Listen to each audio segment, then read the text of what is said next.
ஷஷ்டி அப்படின்னா 6 அப்படின்னு ஒரு அர்த்தம் உண்டு. திதிகளிலேயே சஷ்டி என்கின்ற திதிக்கு ஏன் அந்த திதி பெயர் வச்சாங்கன்னா அது 6வதாக வருகின்ற திதி, அதனால் அதற்கு சஷ்டி திதி அப்படின்னு பேர். ஆக கந்தனை பற்றி 6 கவச்சங்கள் பாடியதனால் இதற்கு பெயர் கந்த சஷ்டி கவசம் என்று பெயர். கவசம் அப்படின்னா காப்பு அப்படின்னு அர்த்தம். எதற்கு காப்பு?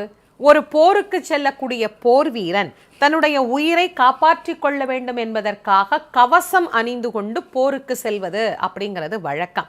நம் உடலுக்கு கவசமாக, நம்முடைய மனதுக்கு கவசமாக, நம்முடைய ஆன்மாவிற்கு கவசமாக, எந்த துயரும் நம்மை வந்து தாக்காதபடி நம்மை காக்கின்ற கவசங்களாக விளங்குவதனால் இதற்கு கந்த சஷ்டி கவசம் அப்படின்னு பேரு.